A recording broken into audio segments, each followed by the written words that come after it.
हरे कृष्णा भारतवर्ष। कैसे हो सारानो? I hope सब बढ़िया होंगे, कुछ ना कुछ कर रहे होंगे, राइट। आज हम आपके लिए लेकर आए हैं साइंस एंड टेक्नोलॉजी का बहुत इंपॉर्टेंट टॉपिक, वो है ब्रह्मोस। जी हाँ, ब्रह्मोस मिसाइल जो अक्सर सुर्खियों में रहती है न्यूज़ में। तो आज यही टाइटल है कि ब्रह्मोस एक क्रूज मिसाइल। तो आप स्क्रीन के सामने पिक्चर देख ही रहे होंगे, यही ब्रह्मोस मिसाइल है। और इसी ब्रह्मोस मिसाइल के ऊपर आप दो कंट्रीज़ के फ्लैग देख रहे होंगे। पहली एक इंडिया, सेकेंड है रसिया। जी हाँ, वो क्यों है, इसकी मारक क्षमता कितनी है, ये कितना वजन उठा सकती है, ये कब बनी थी, ये क्यों बनी, इसका नाम ब्रह्मोस क्यों रखा गया, सारा कुछ डिस्कस करेंगे इसी वीडियो में। सो बढ़ते हैं सेशन की ओर। Without wasting any time, let's get started. पहले इसके थोड़ा सा बेसिक जो नॉलेज है वो कर लेते हैं। देखो, पहली चीज़ ध्यान रखना कि ये जो मिसाइल है वो भारत और रूस की संयुक्त परियोजना के तहत विकसित किया जाने वाला प्रक्षेपास्त्र है। यानी इस मिसाइल को जो बनाया गया है वो भारत और रूस दोनों ने मिलकर बनाया है। तो एक तरह से संयुक्त परियोजना के तहत बनाया गया था, प्रक्षेपास्त्र है, और भारत और रूस दोनों ही इसको यूज़ करते हैं। और बता दूं, एक करंट के तौर पर ताइवान हो गया, वियतनाम हो गया, बहुत सारे ऐसे कंट्री है। अगर बात करूं खाड़ी देशों की, सऊदी अरब हो गया, यूएई हो गया, ये भी देश आज आगे आ रहे हैं ब्रह्मोस मिसाइल को खरीदने के लिए। यानी इसके ऊपर ये भी इंटरेस्ट दिखा रहे हैं। ये एक तरह की ह्यूज अचीवमेंट है इंडिया के लिए कि इंडिया भी आज हथियार सप्लाई कर सकता है। बढ़ते हैं सेकंड पॉइंट की ओर, वो है यह मिसाइल 290 किलोमीटर तक। जी हाँ, पॉइंट याद रखना कि इसकी जो मारक क्षमता बता रहे हैं कि इस मिसाइल की जो मारक क्षमता है 290 किलोमीटर है। 200 किलोग्राम वजनी परमाणु बम ले जाने वाले में सक्षम है।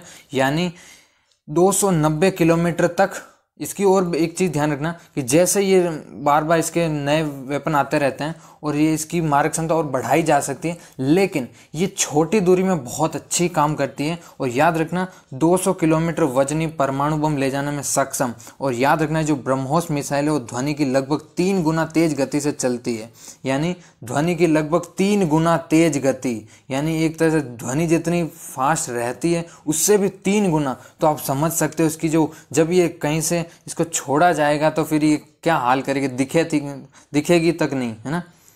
सो नेक्स्ट है कि ये जो है विश्व की तीव्रतम ऑपरेशनल क्रूज मिसाइल है। जी हाँ, ये विश्व की, मैं कह रहा हूँ ना, इस मिसाइल के जरिए बहुत सारे देश इंटरेस्ट दिखा रहे हैं, बहुत सारे, क्योंकि सभी देशों को पता है कहीं ना कहीं ये मिसाइल जो है भारत और रसिया ने मिलकर बनाया है। और ये पता है आपको, अमेरिका और रसिया दो ही ऐसे देश हैं जो हथियार सप्लाई करने में बहुत ही मास्टर माइंड है। और इनकी जो मिसाइलें होती हैं, इनके जो यान होते हैं, इनके जितने भी लड़ाकू विमान होते हैं, बहुत ही एक आर्टिफिशियल इंटेलिजेंस पर काम करने लगे हैं अब तो विश्व की सबसे तीव्रतम ऑपरेशनल क्रूज मिसाइल है। ये दुनिया ने भी माना है और ये है भी, राइट। और ये पहली क्रूज मिसाइल कह सकते हैं दुनिया की सबसे तेज, यानी एक तरह से ध्वनि के लगभग 3 गुना तेज। ये खुद में ही बहुत ही चौंका देने वाला फैक्ट है, तो ये याद रखें।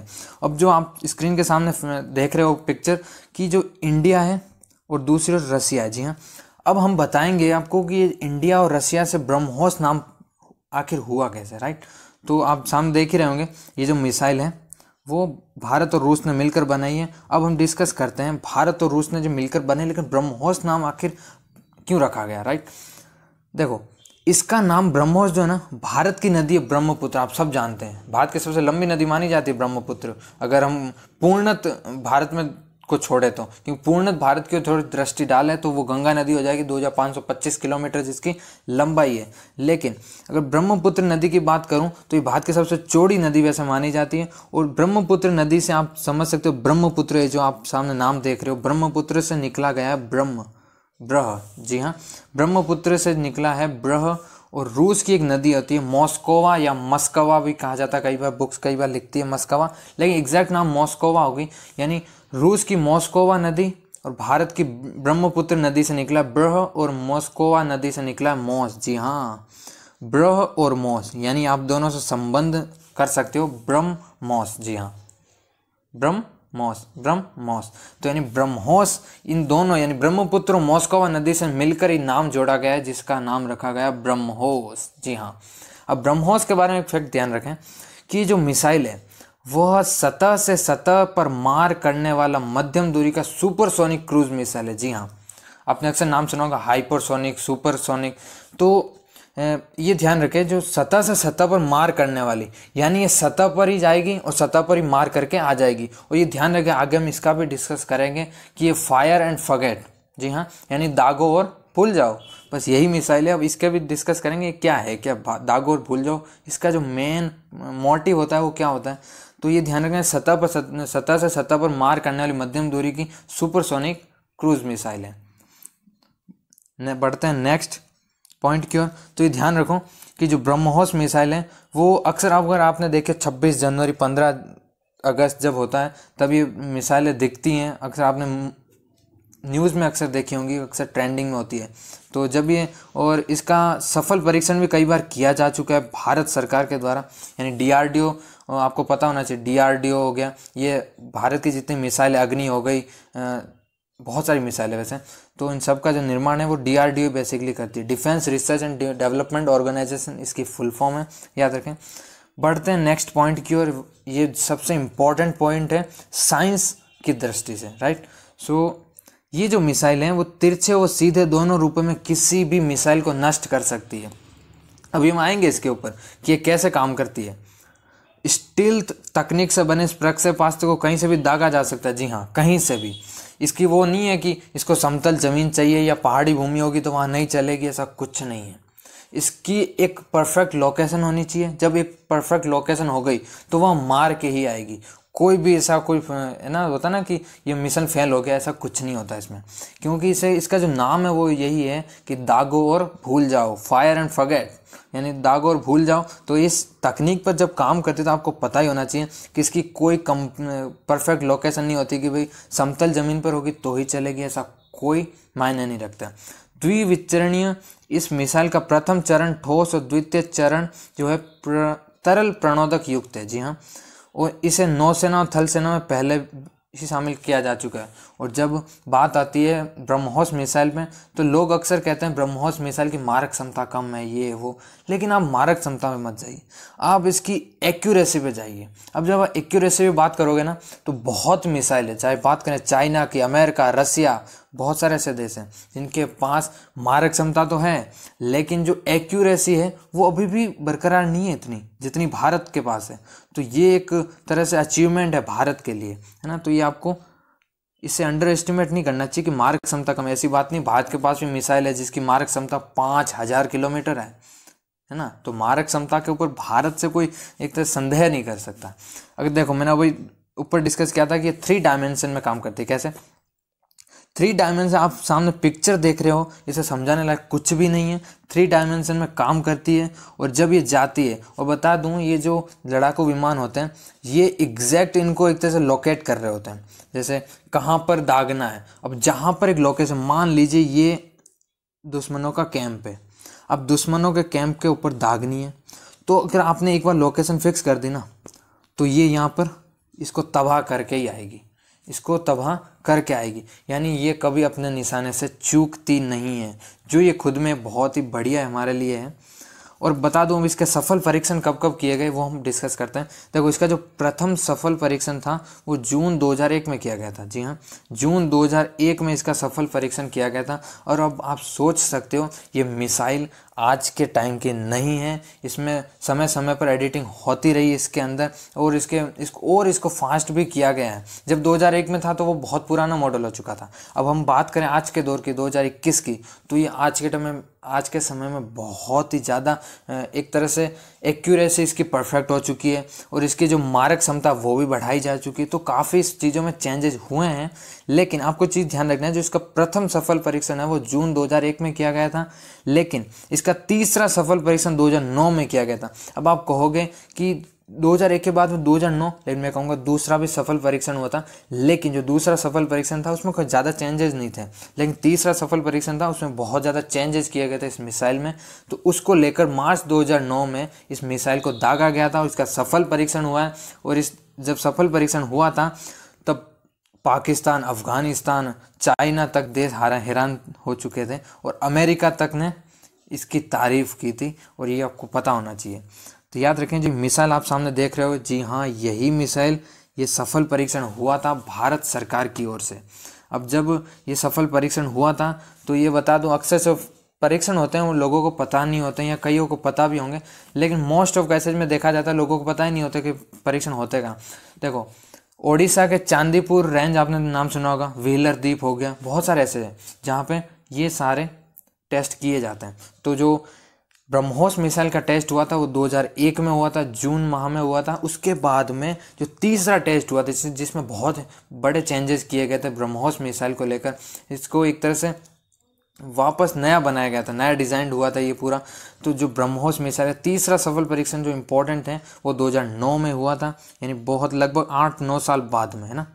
सो बढ़ते हैं नेक्स्ट पॉइंट की ओर, जो हम ऊपर अभी काफ़ी टाइम से डिस्कस कर रहे थे कि जो मिसाइल है ना वो दागो और भूल जाओ की पद्धति पर विकसित किया गया, फायर एंड फॉरगेट। मैं ऊपर से डिस्कस करते हुए आ रहा हूँ कि ये मिसाइल, अगर मान लीजिए आतंकवादी का अड्डा है यानी कैंप है, अब इस कैंप के ऊपर आपने अगर मिसाइल की परफेक्ट लोकेशन डाल रखी है और इस मिसाइल को आपने दाग दिया, तो इसके ऊपर आपकी कोई एडिट नहीं कर सकते कि आपको नहीं आप इधर भूल गए, नहीं इधर डाल देंगे, नहीं, ऐसा कुछ नहीं है। एक बार अगर आपने लोकेशन डाल दी तो ये मिसाइल उसको तबाह करके ही आएगी, ये अपने लोकेशन से कभी नहीं चूकती, अपना निशाना इसका जो है वो एकदम परफेक्ट है, राइट। सो अब एक पॉइंट ध्यान रखना, दागो और भूल जाओ का मतलब क्या, मैंने ऊपर बताया था कि इसका भी मैं आऊँगा क्यों। देखो, दागो और भूल जाओ का मतलब ये होता है कि आप कोई भी मिसाइल की अगर लोकेशन आपने सेट कर ली ना तो ये उस निशाने को तबाह करके आएगी, यानी उस निशाने से 1 या 2% भी नहीं चूकेगी। तो ये है दागो एंड भूल जाओ का मतलब। और दागो एंड भूल जाओ जो मिसाइल है वो क्यों बनाई जाती है, अक्सर लोगों के जहन में थोड़ा सा क्वेश्चन होता है कि क्यों दागो एंड भूल जाओ की पद्धति पर ही कुछ मिसाइलें काम करती है। देखो, ये आप सिंपल लॉजिक समझ सकते हो कि क्या होता है कि जब आपको एक एक्यूरेसी के साथ और आपको कम समय में कोई भी मिसाइल को आपको आक्रमण करना होता है ना, तो आपको दागो एंड भूल जाओ पद्धति पर ही काम करना पड़ेगा। क्योंकि हमने ऊपर डिस्कस किया था, हमने आपको बताया था कि इसकी जो मारक क्षमता 290 किलोमीटर है, यानी कम रेंज में जाएगी। जब जाएगी तो ध्वनि की गति के लगभग 3 गुना तेज, यानी लगभग में कह रहा है, यानी इससे थोड़ी सी ज़्यादा भी हो सकती है, तो 3 गुना तेज गति से जब जाती है तो पता नहीं चलता, जब हम आँख उठाएंगे तब तो पता नहीं क्या पार कर चुकी होगी। तो 290 किलोमीटर बहुत ज़्यादा नहीं होता है ऐसे, वैसे जब जाएगी तो पता ही नहीं चलेगा मिसाइल की जो मारक क्षमता के हिसाब से, राइट। तो आप सामने देख सकते हो जब ये ऐसा मिसाइल छोड़ी जाती है, यानी मिसाइल पैड होता है, लॉन्च पैड, उससे ये मिसाइल जब छोड़ी जाती है तो देखो इस तरह जाती है। यानी हम थोड़ा सा आपको बताएं, जब ये मिसाइल जाती है ना तो जाती कैसे है, पहले ऐसे जाती है। हमने ऊपर आपको आई थिंक आपको पता हो तो हमने ऊपर 3 डायमेंशन का भी जिक्र किया था, उसमें आपने पिक्चराइज करके बताया था हमने आपको कि ये जब ऐसे जाती है, ऐसे जाती है, फिर ऐसे जाती है, फिर जैसे मान लीजिए दुश्मन का कैंप है तो इधर जाकर ये तबाह करके आती है उसको। तो आई थिंक मेरे को यहाँ पर आपको बताना पड़ेगा कैसे। अब देखो, मान लीजिए ये हमने पिक्चर बताए थे आपको कि लॉन्च पैड से ऐसे इसको लॉन्च किया जाता है। जब इस मिसाइल को लॉन्च किया जाता है तो ये लॉन्च होती हुई ऐसे निकलती है, पहले बहुत ऊपर जाती है, याद रखना, पहले बहुत ऊपर जाती है। जब ऊपर जाती हुई थोड़े टाइम बाद ये सीधी हो जाती है। जब सीधी होती है तो फिर वापस से, यानी असेंडिंग डिसेंडिंग ऑर्डर कह सकते हो आप, तो वैसे जाती है। जब वैसे जाती है तो मान लीजिए ये यहाँ पर पैड था यानी दुश्मनों का, तो यहाँ पर ये मार के आएगी। तो आई होप आपको क्लियर हुआ होगा। यानी ये जो मिसाइल एक तरह से जाती है, यानी इस पद्धति से जाती है, यानी रेनबो, हाफ रेनबो बनता है ना, उसी तरह। नेक्स्ट पॉइंट है कि इस क्रूज मिसाइल को जून 2007 में भारतीय थल सेना में शामिल किया गया था। मैं कह रहा हूँ ना, जब जून 2001 में इसका सफल परीक्षण किया गया, जब चीन, पाकिस्तान जैसे देश हैरान थे कि भारत ने इस मिसाइल का निर्माण किया है। वो आपको पता है, रसिया और भारत की जो दोस्ती बहुत टाइम से, आज से नहीं है। जब बात करें बांग्लादेश के लिए, जो बांग्लादेश को आज़ाद करने के लिए युद्ध हुआ था पाकिस्तान से 1965 में जब युद्ध हुआ था, तो सारे जितने युद्ध हुए थे उनमें अमेरिका तो बहुत बाद में आया है। अमेरिका अगर बात करें, अमेरिका को 15 साल भी नहीं हुए भारत का साथ दिए। आपको पता होना चाहिए, बहुत इंपॉर्टेंट न्यूज़ है कि 1999 में क्या हुआ था कि जब कारगिल युद्ध हो रहा था उसमें भारत ने अमेरिका से नेविगेशन सिस्टम मांगा था, लेकिन अमेरिका ने देने से साफ मना कर दिया, क्योंकि अमेरिका उस समय पाकिस्तान का साथ दे रहा था। तो उस समय भारत को जो नेविगेशन सिस्टम दिया था वो रसिया ने दिया था। तो हम कह सकते हैं रसिया कोई आज का नहीं है, भारत का साथ बहुत टाइम से देता आ रहा है, राइट। तो ये पता होना चाहिए आपको। नेक्स्ट है, वो आप सामने पिक्चर देख रहे हो, एकदम क्लीन पिक्चर है। ये भारत और रसिया की दोस्ती दर्शा रही है और ये पहली बार ही हुआ है ज़्यादातर भारत। ग्लोबल लेवल पर बात करें तो हम देखेंगे कि ये बहुत कम चांस में ही होता है कि दो देश मिलकर कोई मिसाइल का निर्माण करें। तो ये पहली बार भारत के साथ हुआ है। भारत ने पहली बार कोई मिसाइल का निर्माण किया है तो वो रसिया के साथ जाकर किया है, जिसका नाम है ब्रह्मोस मिसाइल। जी हाँ, दुश्मनों के भी छक्के छुड़ा देने वाली मिसाइल बहुत ही जांबाज है। नेक्स्ट पॉइंट है कि 20 मार्च 2013 को ब्रह्मोस के पनडुब्बी संस्करण का परीक्षण किया गया। किसी सुपरसोनिक क्रूज मिसाइल के पानी के भीतर परीक्षण किए जाने का विश्व के इतिहास में प्रथम अवसर था। और याद रखें, इस मिसाइल ने क्या किया था कि भारत में पनडुब्बी प्रक्षेपात लंबवत परीक्षण करने वाला प्रथम देश बन गया था।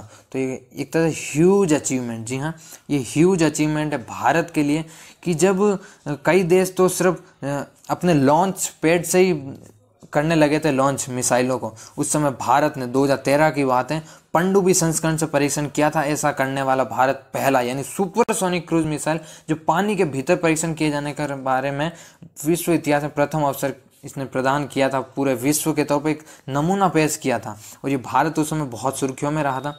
बहुत सारे देशों ने विरोध भी किया था, खास करके अमेरिका जैसे देशों ने। जब भारत परमाणु हथियार लेने आया था, यानी परमाणु हथियार के ऊपर जब टेस्टिंग हो रही थी पोखरण फायरिंग रेंज पर, तब भी अमेरिका ने बहुत एक तरह संदेह दर्शाया था।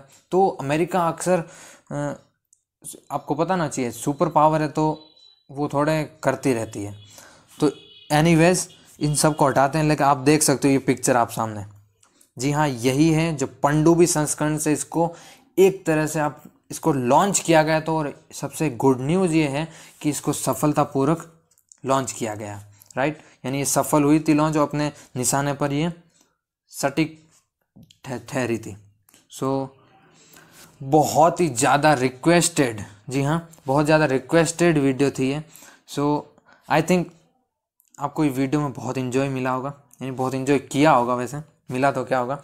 सो कैसी रही वीडियो, इसके ऊपर मैंने बहुत रिसर्च की है, बहुत मेहनत की है। सो आई थिंक आपको ये कुछ ना कुछ नॉलेज दी होगी इस वीडियो में, बहुत कुछ नया सीखा होगा।